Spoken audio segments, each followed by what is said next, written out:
Hello everyone, আপনারা সবাই কেমন আছেন? আজকে যে ঘটনাটা শেয়ার করছি এটি একটি শীতের রাতের পিশাচ এর সত্য ঘটনা, যা আপনাদের মাঝে শেয়ার করছি। ঘটনাটি লিখে পাঠিয়েছেন কাজী মামুন। ঘটনাটা তার নিজের সাথেই ঘটে।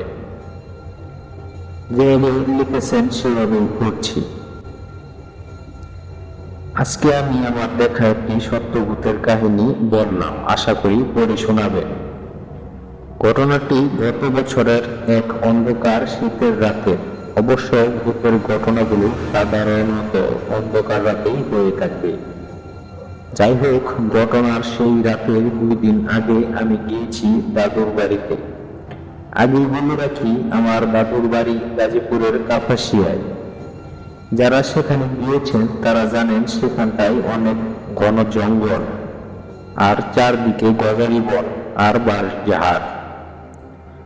আমাদের গ্রামে বাইরের মানুষ গেলে রীতিমতো ভয় পান। তার উপর সেখানে নেই ইলেকট্রিসিটি, ফলে গ্রামটিকে দিনের বেলায় যত সুন্দর লাগে, রাতের বেলা হয়ে উঠে ততই ভয়ানক আর ভুতুড়ে। তো সেখানে গেলে আমি আর আমার এক চাচাতো ভাই সারাদিন একসাথে ঘুরে বেড়াই। আর আমাদের সাথে হয় ওই একটা সাইকেল আর একটা চার্জার লাইট। সেই দিন আমরা দুপুরের দিকে বের হয়েছি।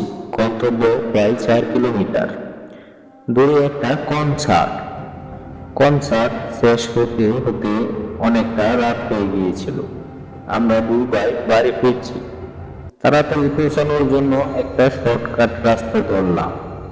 ও সাইকেল চালাচ্ছে আর আমি পিছনে বসে লাইট ধরে আছি। কিছুক্ষণ পর হঠাৎ লাইটের বাল্বটা ফিউজ হয়ে যায়। আকাশে চাঁদ ছিল না, তাই মুহূর্তের মধ্যেই চারদিক অন্ধকার হয়ে এলো। যে রাস্তা দিয়ে যাচ্ছিলাম সেখানটা দিয়ে মানুষ সাধারণত রাতের বেলা চলাচল করতো না, কারণ আর একটু সামনেই রয়েছে একটা বাঁশঝাড়। সেই বাঁশঝাড়ের ভিতরে রাস্তার পাশে রয়েছে একটা কবরস্থান। সেই কবর আর বাঁশঝাড় নিয়ে গ্রামে নানা ভৌতিক কাহিনী প্রচলিত আছে। চারদিকে ঘুটঘুটে অন্ধকার, তার উপর নির্জন রাস্তা। আমরা ভয় পেতে থাকলাম, কিন্তু কিছুই করার ছিল না। অনেক রাত হয়ে গেছে, তাই এই অবস্থাতেই সেই রাস্তা ধরে যাওয়ার সিদ্ধান্ত নিলাম।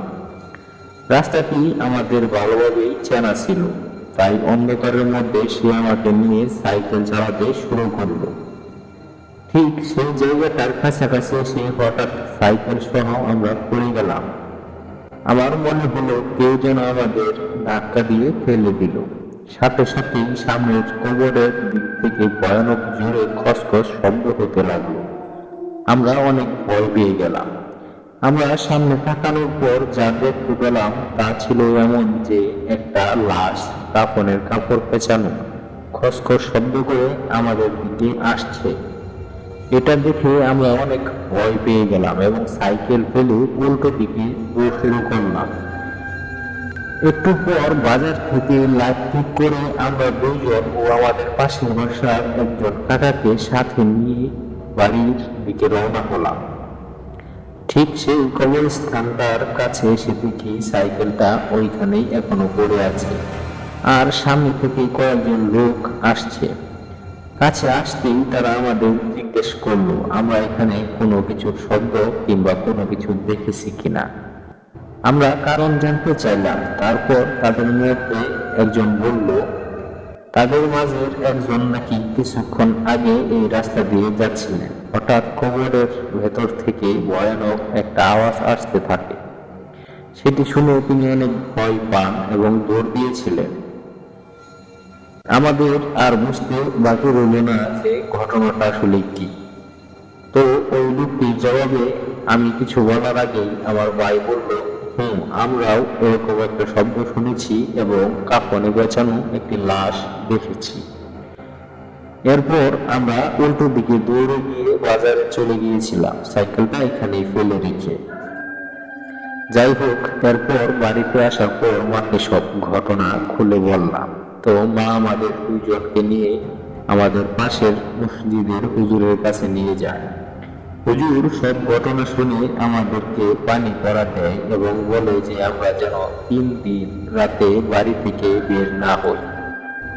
তারপর আমরা হুজুরের কথা মতো 3 দিন বাড়ি থেকে বের হইনি, আর আমাদের সাথে কোনো সমস্যাও হয়নি। তবে আমি এখন সেই ঘটনার কথা বলতে পারি যে মূলত আমাদের সাথে ওই দিন কি ঘটেছিল।